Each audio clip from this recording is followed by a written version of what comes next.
Repasemos los conceptos que habían quedado de la clase anterior con respecto al tema de la cantidad efectiva de bits, es decir, que no nos alcanza con la cantidad de bits que nos pueda llegar a proveer el conversor analógico a digital, sino de cuántos de esos bits son realmente confiables, es lo que llamamos la cantidad efectiva de bits, en el cual nos aparece una expresión que el effective number of bits depende de la relación señal más ruido más distorsión a ruido más distorsión, es decir, para separar señal de todo lo que tenemos de fondo, menos 1,76 sobre 602. Y esto nos da entonces la cantidad efectiva de bits, donde la SINAD, la relación señal a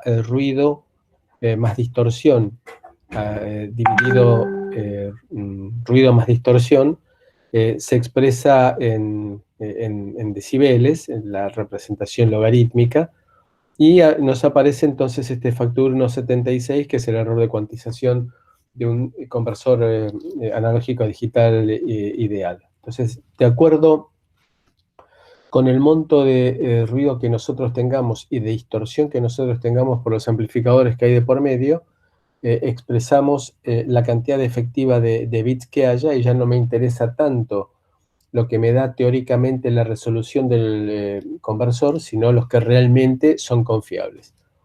Y eso se va a poner muy de manifiesto cuando veamos los conversores por sigma delta, porque son conversores de mucha cantidad de bits, de los cuales vamos a ver que la parte menos significativa están cambiando permanentemente y que no son confiables. Es decir, que de los 24 bits teóricos que nos puede dar el sigma delta son confiables. Si hacemos bien el diseño del circuito impreso, son confiables 21, por ejemplo. Habíamos dicho también que el conversor analógico a digital tiene señales de control, que el digital analógico no tiene. Digital analógico le ponemos el valor, la palabra digital, y en el tiempo que puede me convierte a analógico. En el caso del analógico a digital, tiene una señal de inicio de conversión, que puede ser una palabra que nosotros escribimos sobre un registro de control, o seteamos un bit con la función de bitset bit reset. Con eso arrancamos el conversor, nos avisa el conversor cuando terminó la conversión, o en algún caso también nos dice que está ocupado, que está busy, y cuando deja de estar busy significa que terminó la conversión. Tendremos una señal de habilitación de lectura, y esa señal de habilitación de lectura nos vuelca sobre el bus de datos del microcontrolador el resultado de la conversión. Entonces, este es el proceso. Escribiremos sobre una dirección para arrancar, leeremos un bit que nos indicará que terminó la conversión, o podemos programarlo para que nos avise por medio de una interrupción. Cuando estamos en la rutina de atención de interrupción o en la rutina que detectó que se terminó la conversión, habilitamos la salida y leemos el resultado de la conversión. Habíamos presentado en la clase anterior aproximaciones sucesivas con todas las implicancias, y habíamos dicho que aproximaciones sucesivas era un conversor muy versátil, que era muy ampliamente usado porque era de bajo costo, buena velocidad y buena resolución, y que se utilizaba perfectamente para el rango de audio, con una resolución típica de 10-12 bits hasta 14 bits también, de acuerdo con el fabricante. Nosotros vamos a ver otros tipos de conversores ahora. Por ejemplo, por arrastre es un conversor muy fácil de interpretar, porque tenemos un contador bidireccional, un conversor digital analógico. Al conversor digital analógico le aparece una tensión de referencia, recordemos que era imprescindible, y tenemos un comparador. Entonces, lo que hacemos es arrancar un contador monótonamente creciente, y ese contador genera una palabra binaria que la llevamos al mundo analógico a través del conversor digital analógico, comparamos con la magnitud de entrada y entonces lo que vamos haciendo es que el contador va creciendo hasta que llega a igualar y superar a la señal de entrada, que sería esta que nos aparece aquí. En el momento en el cual supera a la tensión de entrada, la salida del comparador le dice al contador bidireccional que deje de crecer en forma monótonamente creciente y que se convierta en un contador descendente. Sigue descendiendo hasta que vuelve a cortar a la señal en sentido contrario, ahora está por debajo, vuelve a ser un contador ascendente y de esa manera va siguiendo las variaciones de la magnitud de entrada. Entonces esto es muy piola cuando tengo señales de variación lenta, porque en muy poco tiempo, sin tener que esperar todos los ciclos de un conversor por aproximaciones sucesivas, por ejemplo, voy siguiendo la magnitud de entrada. Tenemos una particularidad, que se sigue rápidamente a la señal sin tener que esperar mucho tiempo, pero en el primer momento se tarda un tiempo indefinido, porque depende de la magnitud de entrada, en obtener la primera conversión. Entonces es un conversor muy fácil de implementar, es muy rápido una vez que está en régimen, pero es impredecible para la primera conversión. El paralelo o flash es un conversor que se utiliza mucho, por ejemplo, en video, en el cual se requiere velocidad de conversión. No tanto resolución, porque obtener resolución vamos a ver que es un poco complicado, pero sí velocidad. Entonces, en este paralelo o flash tenemos comparadores.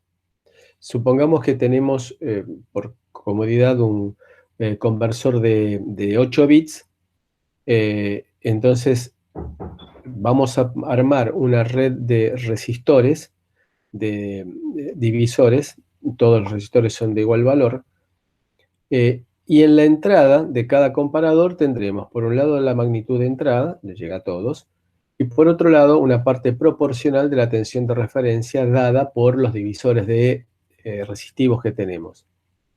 Entonces, supongamos que la tensión de entrada esté entre 3 octavos y 4 octavos de la tensión de referencia. Así que estaríamos en esta zona intermedia, entre estos dos. Entonces tendría que por todos los que están por debajo, la tensión de entrada es mayor que la porción de la tensión de referencia que estamos aplicando. Entonces vamos a tener que esta tensión será mayor que esta, por lo tanto tendremos como salida un 1. Pero, como dijimos que la tensión de entrada está entre 3 octavos y 4 octavos, si todos estos de aquí abajo, de 1, 2 y 3, la salida me daba 1, la salida del comparador 4 me va a dar 0 porque la tensión de entrada va a ser menor que la tensión proporcional a la referencia. Entonces, de aquí para arriba todos me van a dar 0 y de aquí para abajo todas las salidas de los comparadores me van a dar 1. Entonces acá tenemos este circuito que figura como binary conversion, es un codificador con prioridad, similar a los que ustedes vieron en digitales 1. Entonces lo que hace es tener en cuenta cuál es, empezando desde arriba para abajo, cuál es el primer 1, o si ustedes prefieren, de abajo para arriba, cuál es el primer 0, y convierte a la salida la palabra binaria correspondiente. El tiempo de conversión aquí es bajísimo porque es el tiempo de propagación de un comparador. Entonces se puede hacer comparadores cuyo tiempo de comparación sea del orden de los nanosegundos, por lo tanto puedo llegar a tener conversiones del orden de los megahertz sin ningún tipo de problema. Entonces, este tipo de conversores se usa para señales de alta velocidad, como por ejemplo señales de video. Es complicado porque ustedes imagínense que quieren hacer un comparador, un conversor analógico a digital de 16 bits Entonces necesitaríamos poder llegar a resolver con estos comparadores hasta un 16avo de la tensión de entrada, con la velocidad que eso requiere. Entonces se hace complicado, si porque ustedes piensen que vamos a tener, para tener 3 bits a la salida necesitamos 8 comparadores.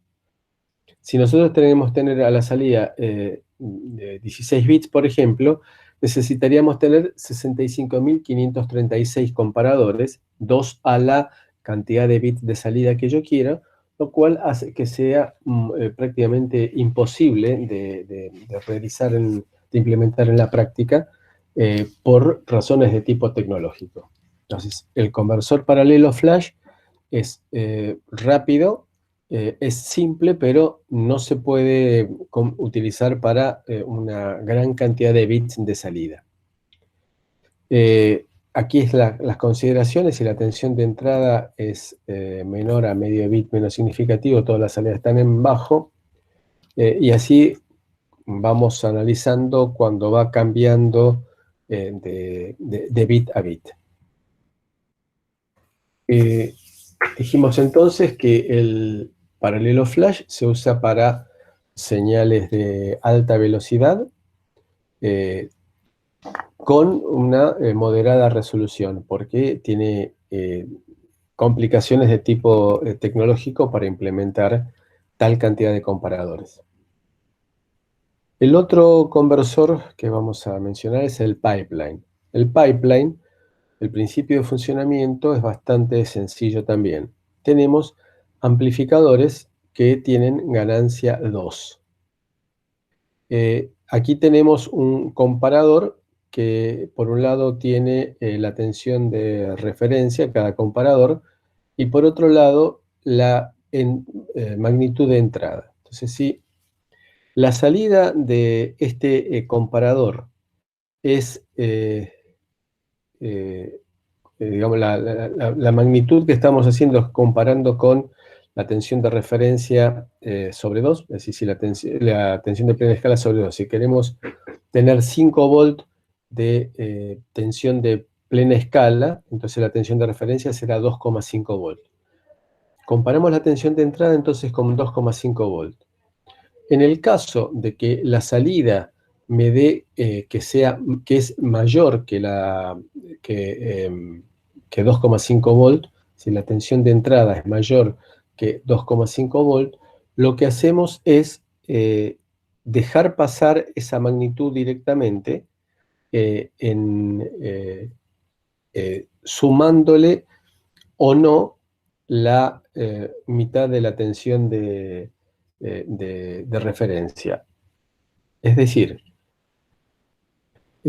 acá tenemos, por un lado, que conectamos o no la tensión de entrada y le restamos la tensión de referencia sobre 2. Si la tensión de entrada, entonces sería, por ejemplo, 3 volt, hacemos la comparación de los 3 volt con la mitad de la tensión de plena escala, me da que es mayor, con lo cual lo que hago es restarle 2,5 volt para quedarme con la diferencia entre 3 volt y 2,5 volt, que es esta tensión de referencia.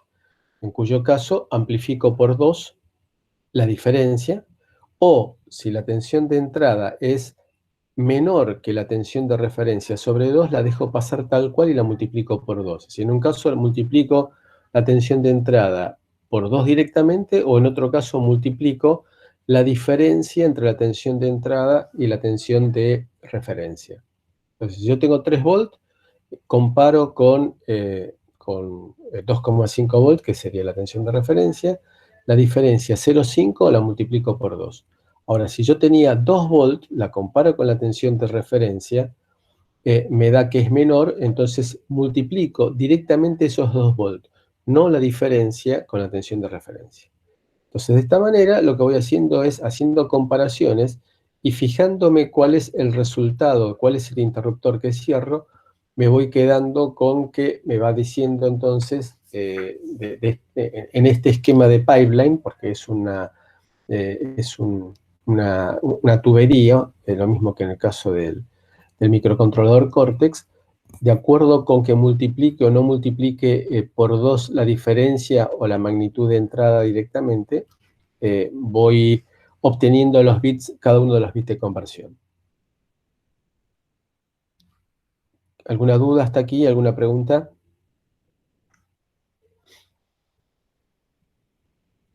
Una consulta, Marce. Sí. Ahí donde dice FI1, FI2, FI3, esas serían las salidas, ¿no? ¿Perdón? Ahí donde dice FI1, FI2, en el Sí, bloque SH1, digo, SH2, SH3. sí. Cada una de esas, ¿qué sería? Esto sería un sample and hold. Ah, Es está bien. retiene, muestrea y retiene, con una señal de control en cada uno de los casos. Perfecto. Gracias. Por eso es el pipeline que va, la señal va progresando, se hace algo aquí, se manda aquí, se hace algo aquí, se manda aquí y así sucesivamente. Por eso se llama pipeline. Cada cada uno de los sample and hold es manejado por una señal de fase. ¿Bien? Y acá, la salida, ¿dónde la tendrías? La salida la tengo de acuerdo a lo que yo esté al resultado de las comparaciones de cada uno de los comparadores. Ah, está bien. O sea, la La tendrías. decisión que voy tomando me va diciendo si es mayor que 2,5 o menor que 2,5 y así sucesivamente en todos los casos. Porque en algún caso, digamos, por ejemplo, en aquí intermedio, lo que me está diciendo, me está contando la historia previa. Es decir, la historia previa es lo que yo tenga multiplicado por 2, ya sea de la diferencia entre la tensión de entrada y la tensión de referencia, o la tensión de entrada directamente, la multiplico por 2 y en base a eso voy haciendo la conversión. Pero ya seteé anteriormente el bit más significativo porque comparé con la tensión de referencia con la tensión de referencia. Entonces, cada etapa va actuando una a continuación de la otra, por eso se llama pipeline, pero ya previamente fijé un bit. Entonces, ahora, por ejemplo, la diferencia entre la tensión de entrada y la tensión de referencia la multiplico por 2, hago la comparación aquí, fijo el segundo bit, pero ya estaba previamente fijado el primero.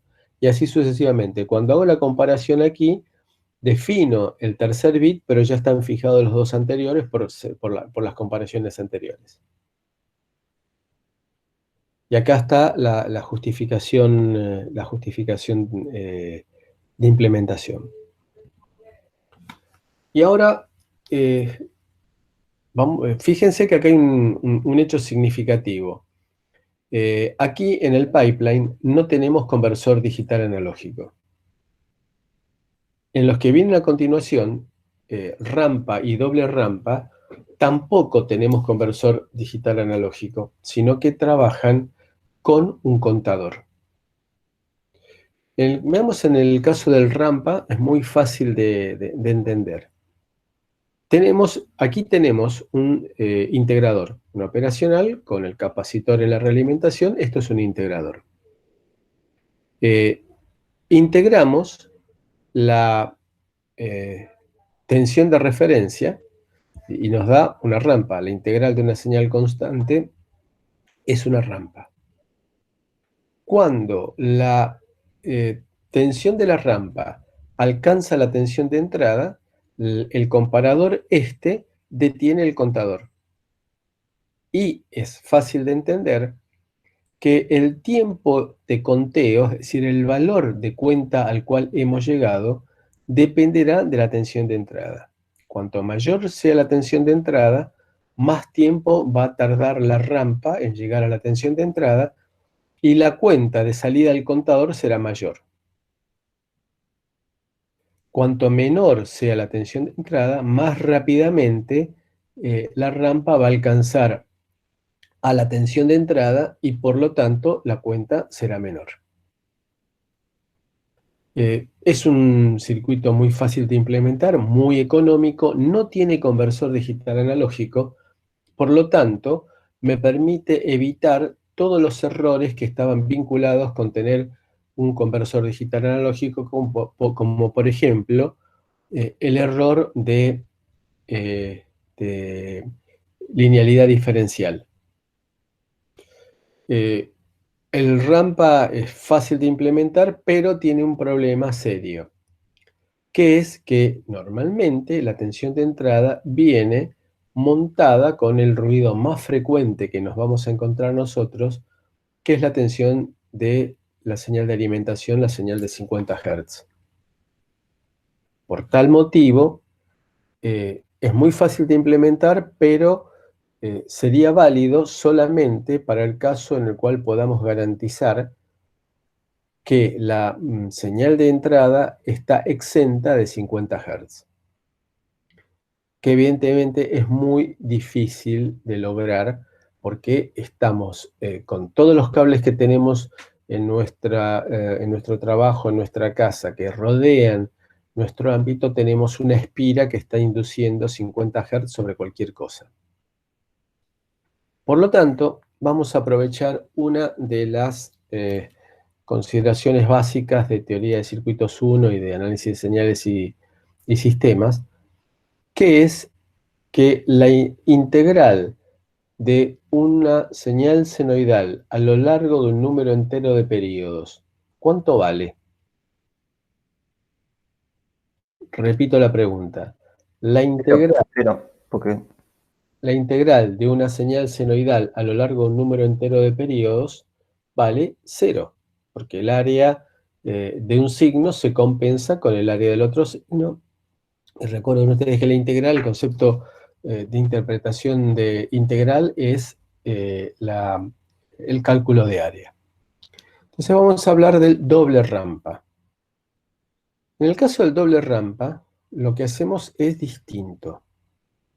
Lo que hacemos es integrar la tensión de entrada a lo largo de un número entero de periodos de la señal de 50 Hz. Es decir, 20 milisegundos, 40 milisegundos, 60 milisegundos y así sucesivamente. Integramos la tensión de entrada, con lo cual aplicamos el teorema de superposición y entonces la integral de mi señal más 50 Hz me resulta ser la integral de la señal más la integral de 50 Hz. Y si lo integro a lo largo de un número entero de periodos, se cancela y entonces me queda solamente pura la integral de la señal de entrada. Entonces, lo que hago es, primero de todos, un integrador durante un tiempo fijo. 20 milisegundos, 40 milisegundos, 60 milisegundos. Y acá lo que vamos a ver es que al final de ese lapso, la tensión de entrada, la tensión de salida del integrador, la tensión de salida del integrador, va a ser proporcional a la tensión de entrada. Si la pendiente que nosotros tenemos aquí es proporcional a la tensión de entrada, porque es BI sobre RC. BI sobre RC, por lo tanto, dependerá del valor de BI el valor final cuando transcurran estos 20, 40, 60 milisegundos. Con esto lo que hice fue eliminar los 50 Hz. Y lo que hago ahora es descargar el capacitor del integrador, descargarlo aplicándole la tensión de referencia. Entonces, en realidad, el tiempo de medición empieza aquí. Cuando pasaron los 20, 40, 60 milisegundos, ahí es donde comienzo a medir. ¿Cómo? Aplicándole la tensión de referencia y descargando el capacitor. Entonces, lo que hago es comparar cuando la señal de descarga llega a 0. En ese momento, si yo lo que hice fue contar el tiempo de descarga y como el valor al cual llegamos en el integrador, pasado ese lapso de integración, va a depender de la tensión de entrada, por similitud de triángulos, es decir, lo que yo digo es, si esta altura depende de la tensión de entrada, por similitud de triángulos, este tiempo va a depender de la tensión de entrada. Y este tiempo va a depender de la tensión de entrada. Entonces, arranco un contador en el momento en el cual transcurrieron los 20, 40, 60 milisegundos y comienzo a descargar utilizando la tensión de referencia que, como es interna, no tiene 50 Hz montados, sino que es una señal pura. Entonces la integro descargando el capacitor y de esta manera mido tiempos y este tiempo es proporcional a la tensión de entrada. Este circuito es muy barato, muy fácil de implementar, no tiene conversores digital analógico incorporados, por lo tanto no tiene los errores propios de los digitales analógicos y es mucho más barato y se utiliza ampliamente. El único problema es que el tiempo de conversión es bastante pobre porque tengo que dejar pasar 20, 40, 60 milisegundos solamente para el periodo de carga y luego para la descarga. Entonces el doble rampa se utiliza, por ejemplo, en multímetros o en circuitos en los cuales no me preocupa demasiado la velocidad, sí la sencillez y el costo. Existen unos conversores que se los llama cuádruple rampa, que lo que hacen es dividir la conversión en dos partes. En la primera parte, lo que se hace es cortocircuitar la entrada del conversor analógico digital, hacerlo en forma automática, y en ese lapso, y se hace una medición como la que estamos viendo aquí. Entonces, en ese lapso, al cortocircuitar la entrada, lo único que me queda es la tensión de offset de los operacionales. Entonces hago un primer ciclo para medir cuál es la tensión de offset y de esa manera corregir en forma permanente la medición propiamente dicha. Entonces hacemos dos mediciones. La primera es con la entrada cortocircuitada, con lo cual lo que estamos haciendo es medir el offset y luego hacer una medición completa en la cual lo que hacemos es compensar ese offset que medimos en la primera parte. Y de esta manera, entonces tenemos un circuito con autocorrección, independientemente del operacional que nosotros estemos utilizando. La conversión tensión-frecuencia, y con esto terminamos la clase de hoy, lo que hace es simplemente generar una diente de sierra a través nuevamente de un integrador que comparamos la integral de la tensión de entrada con la tensión de referencia, es decir, esta sería la tensión de referencia. Cuanto mayor sea la tensión de entrada, mayor será la pendiente de la integral que nosotros tengamos, y por lo tanto, mayor va a ser la frecuencia. Entonces, si nosotros cambiamos la tensión de entrada y la llevamos de un valor a otro valor, más rápidamente vamos a llegar a la tensión de referencia, mayor cantidad de ciclos por unidad de tiempo tendremos, y si nosotros medimos la frecuencia de la señal diente de sierra generado, estamos vinculando esa frecuencia con la magnitud de la tensión de entrada, porque la pendiente es la tensión de entrada dividido RC. Como siempre, es la ecuación característica de todos los integradores. ¿Alguna pregunta?